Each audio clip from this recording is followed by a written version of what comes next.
Assalamualaikum warahmatullahi wabarakatuh. Pengacara Farhad Abbas ditantang bersumpah di bawah Al-Quran terkait polemik ijazah Jokowi kembali viral di sosial media. Nah, dalam video tersebut Rustam Effendi yang menjadi salah satu tersangka yang dilaporkan oleh Jokowi terkait polemik ijazah palsu, jadi menyampaikan pernyataannya menantang sumpah di bawah Al-Quran bersama Farhad Abbas. Jadi selama ini Termul banyak menuduh, yaitu yang memperkarakan ijazah Jokowi bahwa mereka dibayar. Nah, Rustam Effendi membuktikan dengan mengajak bersumpah Farhad Abbas, artinya menantang. Rustam Effendi saja berani bersumpah di bawah Al-Quran bahwa mereka tidak dibayar untuk memperkarakan polemik ijazah Jokowi. Tetapi Farhad Abbas diajak bersumpah saja tidak berani, hanya bisa cengar-cengir dan hanya bisa senyum pahit saja. Bersumpah di atas Al-Quran. Saya dengan Farhad Abbas bersumpah di bawah Al-Quran. Apakah kami dibayar ijazah palsu ini?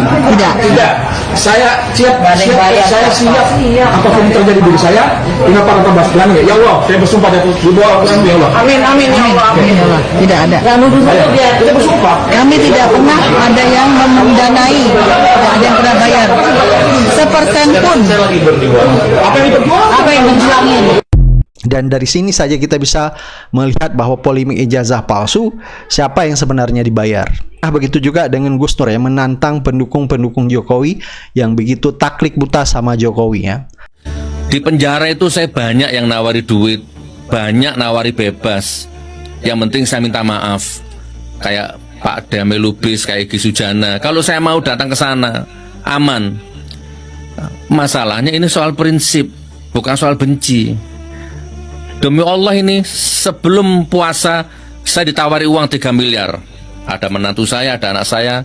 Kemarin sudah saya bahas, saya dikasih jam harganya 92 juta. Tapi sebelum nawari uang 3 miliar ngasih jam dulu, ya udah saya terima. Saya kan nggak tahu kalau dia orangnya Jokowi. Ini Gus pakai jamnya Gus, kenang-kenangan. Oke, makasih Mas. Ini Gus untuk masjid 100 juta. Oke, saya terima Mas.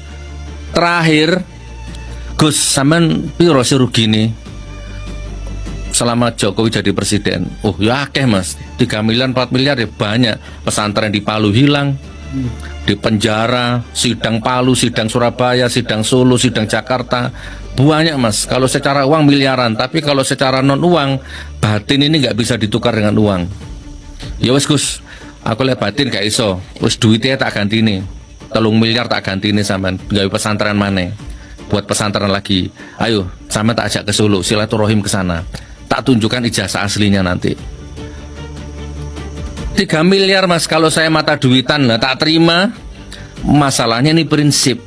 Jadi kalau sampean bilang ini benci, saya bilang ini prinsip. Siapa nggak butuh duit? Bangun masjid belum selesai waktu itu. Tapi ini prinsip, saya nggak mau mengganggu prinsip saya nggak mau. Oke Mas, saya mau ke Solo. Kalau memang ada ijazah aslinya, saya mau ke Solo. Nggak usah bayar 3 miliar. Tapi saya mau tanya dulu, ijazah yang mana?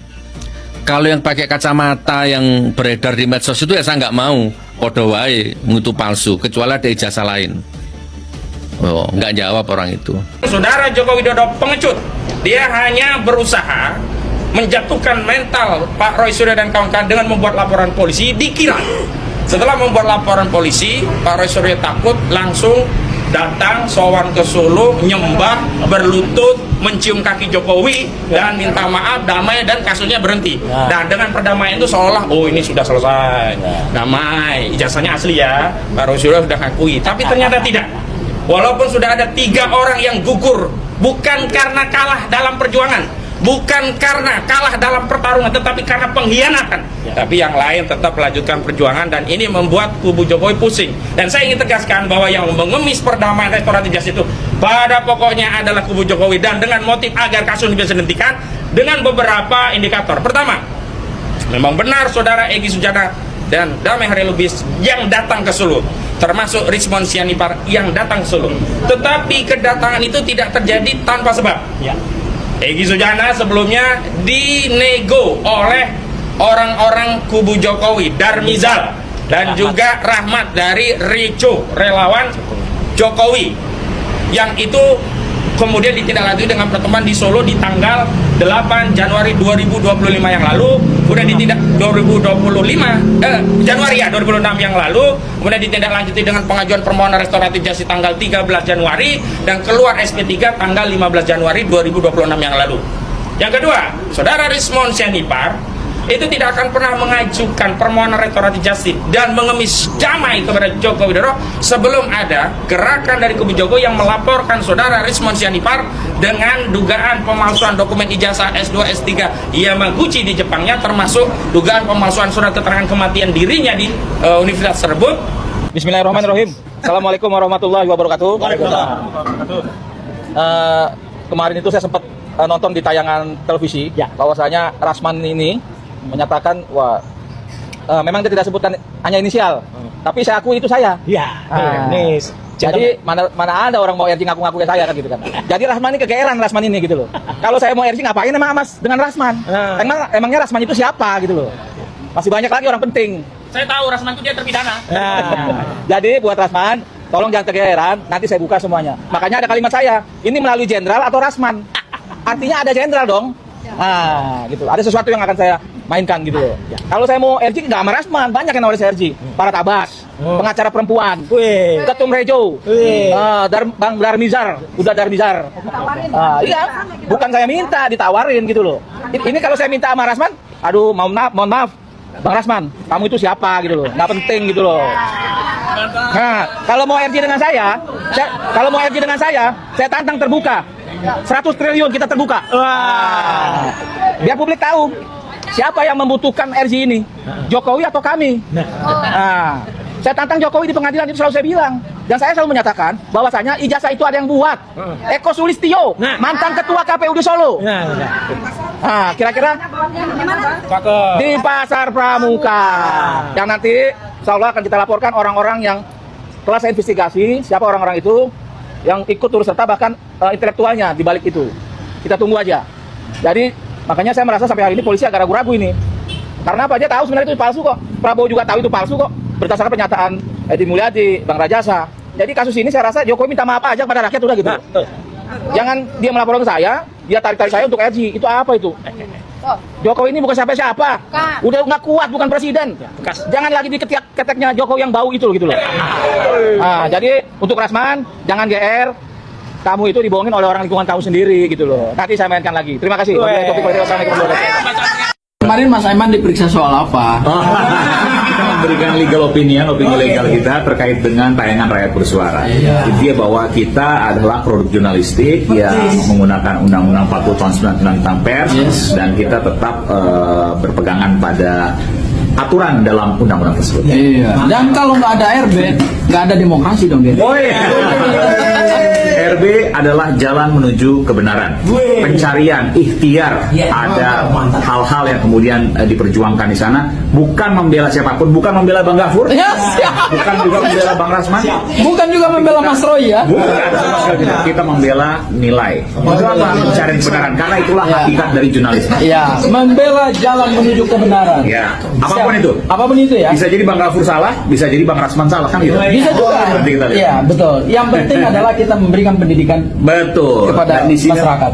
Pendidikan pada masyarakat, dan kemudian satu hal yang menjadi prinsip yang saya pegang, kebenaran hidup dalam suasana yang terang benderang, dan dia akan mati dalam suasana yang gelap. Dan disitulah RB hadir. RB hadir menjadi clearing house. Masalah. Ini kan sudah diserahkan ke penyidik, ke jaksa pada Februari yang lalu, dan dikembalikan dengan catatan P19. Kemudian sampai sekarang kita tidak mendengar lagi, atau setidaknya belum mendengar lagi perkara ini sejauh mana dan kapan akan diserahkan kembali oleh penyidik ke jaksa. Dan kalau kita mengacu kepada KUHP, harusnya kan 14 hari ya waktu yang diberikan untuk meneliti maupun untuk penyidik mengembalikan itu. Itu yang pertama bagi saya. Tapi kembali ke soal uang ini adalah juga yang sangat saya sedih melihat proses hukum di negara kita. Bagi saya ini adalah sebuah konspirasi yang justru dikreasi oleh, saya mengatakan, kelompok Solo. Mengapa demikian? Bagi saya ini, Pak Jokowi itu adalah sampai sekarang orang yang tidak akan pernah berani perkara ini sampai di pengadilan. Mengapa? Pak Jokowi, saya yakini tidak akan pernah mampu menunjukkan bukti-bukti valid bahwa dia pernah selesai kuliah, pernah susun skripsi, pernah wisuda. Interupsi kurang update. Saya selesaikan nanti interupsinya. Ini kan keyakinan saya. Nah, itu yang pertama. Yang kedua, bagaimana mungkin Pak Jokowi akan berani duduk di kursi yang biasa diduduki oleh terdakwa maupun saksi, kemudian akan berhadapan dengan pertanyaan pengacara dari para terdakwa. Akan banyak hal-hal yang tidak bisa dijawab oleh Pak Jokowi. Salah satunya nanti dijawab. Salah satunya adalah kalau pengacara bertanya, siapa sebetulnya dosen pembimbing skripsinya Pak Jokowi? Ini akan menjadi satu pertanyaan yang nggak pernah bisa dijawab. Karena dulu Pak Jokowi mengaku Pak Kasmujo. Pak Kasmujo kemudian belakangan membantah. Dan sampai sekarang kita tidak pernah mendengar lagi siapa sebetulnya dosen pembimbing skripsinya Pak Jokowi. Nah, dari banyak hal lagi pertanyaan-pertanyaan yang akan diarahkan ke Pak Jokowi pasti tentu secara mental tidak akan siap berhadapan dengan itu. Maka isu ini di-create. Dan muncullah pembuat video AI. Saya percaya meyakini video ini justru dibuat oleh pendukung-pendukung ya entah siapa, tapi yang jangan fitnah ya. Tujuannya apa? Mengaburkan mata publik. Awas salah ngomong. Mengaburkan fokus publik dari isu utama pembuktian ijazah palsu. Interupsi saya jawab yang ini, Mbak ya. Nah, itu yang menurut pendapat saya. Boleh. Coba yang menikmati ini justru mereka sekarang karena isu pembuktian ijazah palsu semakin buyar, semakin tidak fokus. Beralih ke isu uang, konspirasi, dan kembali Pak JK malah masuk dalam jebakan keluar untuk ikut bermain di sini. Akhirnya apa? Tontonan layar tancap baru ada bagi publik. Tontonan layar tancapnya tokohnya sekarang Pak JK. Lupa orang. Kapan ini ijazah palsu ini mau dibuktikan? Jokowi menikmati betul tontonan ini. Saya percaya. Intinya saya nggak benci orangnya, saya benci jabatannya. Dan sampai sekarang ijazahnya nggak ada, tersangkanya numpuk-numpuk, sudah ada 8 orang tersangka itu. Ijazahnya nggak ada, masih terus jadi polemik. Nah, jadi intinya biarlah saya yakini ini, Mas. Kalau menurut jenengan saya salah, ya nggak apa-apa. Nanti saya pertanggungjawaban di hadapan Allah. Kan gitu kan. Saya pasti masuk neraka nanti kalau saya salah. Kalau Pak Jokowi bener, biarlah Pak Jokowi dimuliakan sama Allah. Saya dihinakan sama Allah. Tapi kalau saya yang bener, mudah-mudahan saya dimuliakan, Pak Jokowi dihinakan. Begitu saja. Kan ini sama-sama dipertanggungjawabkan. Saya ngomong begini ya diminta pertanggungjawaban. Jenengan ngomong begitu ya diminta pertanggungjawaban. Sama di hadapan Allah nanti sama. Jadi poinnya Mas siapa tadi Pak? Poinnya intinya walaupun saya berdebat dengan kiai di ruang sidang, tapi tetap saya cium tangannya. Itu sampean kurung itu. Saya peluk. Ada videonya itu viral. Nah, berarti saya itu bukan benci. Ya, saya tetap walaupun benci tetap berusaha adil. Saya bisa pilih. Kalau Pak Jokowi itu mebel kayu, saya nggak benci, ngapain. Mau nyolong kayu kayak, mau nyolong aspal terserah kalau dia bukan pejabat. Nah, tapi karena dia pejabat, maka siapapun, dia harus Pak Jokowi, Prabowo kayak, sampean kayak. Kalau sampean gubernur, koruptor, tak serang sampean. Bukan sampeannya, jabatan sampeannya tak serang. Nah, jadi itu bukan membenci, itu amar ma'ruf nahi munkar menurut saya. Tapi kalau menurut jenengan itu membenci, alhamdulillah. Demokrasi, gak apa-apa Mas. Yang penting sama tak doakan sehat, ya rumah tangga sakinah, rezekinya sama lancar. Kan gitu Mas. Oke, jadi 1 menit terakhir ya Mas. Saya tidak pernah benci orang. Apa alasan saya benci Jokowi? Kenal aja enggak. Merugikan saya juga enggak, ya kan? Tapi dia pejabat, dan pejabat itu harus dikritik, dan itu tugas DPR Mas. Ya, kita punya wakil di DPR namanya Dewan Perwakilan Rakyat. DPR itu kita gaji Mas, supaya dia mengkritik sama pemerintahnya. Ojong ini itu kita gaji. DPR itu kita gaji supaya mulutnya itu kritis sama pemerintah. Nah, tapi ternyata DPR-nya dalam tanda petik nggak fungsi. Maka lahirlah orang-orang seperti saya. Lahirlah Roy Suryo, lahirlah Tifa, lahirlah saya, lahirlah Rocky Gerung, lahirlah Asari, dan banyak lagi itu sekarang di medsos itu. Kenapa? Karena mereka merasa DPR sudah nggak mewakili. Maka sekarang pada ngomong sendiri-sendiri di medsos. Dan itu bagian dari demokrasi, itu bagian dari sunatullah. Udah hukum alamnya begini. Nah, nanti sama-sama mati, DPR mati, saya mati, Jokowi mati, Gibran mati, sampean mati, saya mati. Selesai kalau udah gitu, baru nanti di akhirat sama-sama. Oh, ternyata Gus Nur salah, kapok kon. Nah, baru nanti di akhirat ketemu nanti. Oh, ternyata Pak Bolang ya. Ternyata Pak Bolang yang bener, Pak Bolang masuk surga. Alhamdulillah. Nanti di sana ketemunya nanti. Salah bener tuh, bukan di sini. Dan saya nggak pernah merasa benar. Gitu. Dan terakhir Pak Bolang, di penjara itu saya banyak yang nawari duit, banyak nawari bebas. Yang penting saya minta maaf. Kayak Pak Damai Lubis, kayak Egy Sujana. Kalau saya mau datang ke sana, aman. Masalahnya ini soal prinsip, bukan soal benci. Demi Allah ini sebelum puasa saya ditawari uang 3 miliar. Ada menantu saya, ada anak saya. Kemarin sudah saya bahas, saya dikasih jam harganya 92 juta. Tapi sebelum nawari uang 3 miliar ngasih jam dulu, ya udah saya terima. Saya kan nggak tahu kalau dia orangnya Jokowi. Ini Gus pakai jamnya Gus, kenang-kenangan. Oke, makasih Mas. Ini Gus untuk masjid 100 juta. Oke, saya terima Mas. Terakhir, Gus, sampean piro sih rugi nih selama Jokowi jadi presiden? Oh ya akeh Mas, 3 miliar 4 miliar ya banyak. Pesantren di Palu hilang, di penjara, sidang Palu, sidang Surabaya, sidang Solo, sidang Jakarta, banyak Mas. Kalau secara uang miliaran, tapi kalau secara non uang, batin ini nggak bisa ditukar dengan uang. Ya wes Gus, aku lihat batin gak iso. Wes duitnya tak ganti nih, 3 miliar tak ganti nih sampean. Gawe pesantren mana? Buat pesantren lagi. Ayo, sampean tak ajak ke Solo, silaturahim ke sana. Tak tunjukkan ijazah aslinya nanti. 3 miliar Mas, kalau saya mata duitan lah tak terima. Masalahnya ini prinsip. Jadi kalau sampean bilang ini benci, saya bilang ini prinsip. Siapa nggak butuh duit? Bangun masjid belum selesai waktu itu. Tapi ini prinsip, saya nggak mau mengganggu prinsip saya nggak mau. Oke Mas, saya mau ke Solo. Kalau memang ada ijazah aslinya, saya mau ke Solo. Nggak usah bayar 3 miliar. Tapi saya mau tanya dulu, ijazah yang mana? Kalau yang pakai kacamata yang beredar di medsos itu ya saya nggak mau. Podo wae, itu palsu. Kecuali ada ijazah lain. Oh, nggak jawab orang itu. Kenapa saya memaksa? Karena hakim belum inkrah, Pak Bolang. Kalau ada hakim sudah ngetuk palu, ijazahnya Presiden Republik Indonesia Pak Jokowi sah, tok tok tok, diem saya. Walaupun saya nggak cocok, saya hargai keputusan hakim itu nanti. Wah, Pak, jangan-jangan hakimnya disogok ini. Tapi saya kan dia sudahlah, saya hargai keputusan hakim. Biar nanti urusan hakim sama Allah nanti. Ini kan saya di penjara, ini kan belum ada yang asli, belum ada inkrah. Kalau dari sisi hukum.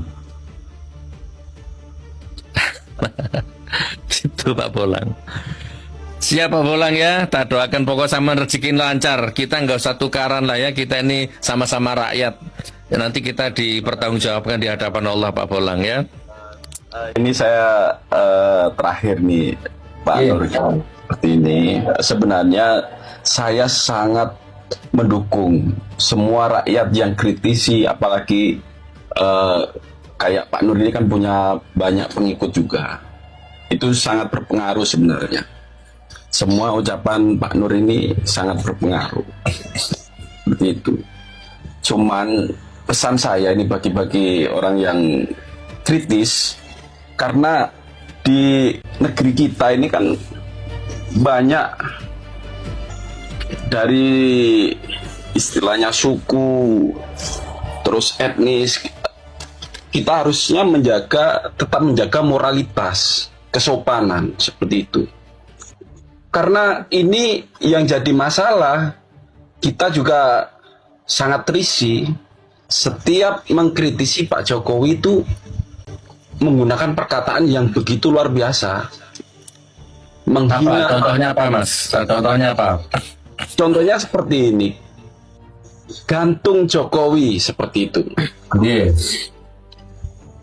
Apakah pantas mantan presiden kita gantung? Itu kan sudah jelas di medsos seperti itu. Oke. Sampun. Dan banyak lagi sebenarnya kalau saya sebutkan satu persatu, tapi itu nggak penting. Intinya kalau kita mau kritisi, kita kritisi yang lurus. Bisa kita laporkan ijazah Pak tentang pemalsuan ijazah dengan bukti yang kita punya. Bisa. Sampai sekarang saya menunggu kapan ijazah itu akan berakhir di persidangan dan terbukti siapa yang salah dan siapa yang benar. Kalau Pak Jokowi salah, ya silahkan ditindak seperti itu. Harus dipertanggungjawabkan sama Pak Jokowi kalau dia benar-benar memalsukan ijazah. Tetapi ya nggak harus kita kritisi itu dengan ujaran kebencian, karena disitulah makanya banyak orang terjebak gitu di situ. Dipenjarakan ya karena masalah itu sebenarnya. Kalau kritisinya nggak ada yang mempermasalahkan seperti Siap Pak Bolang. Oke Pak Bolang. Baik, makasih kesempatannya, makasih Pak Nur sudah ditanggapi dengan baik. Saya sangat terima kasih untuk semuanya.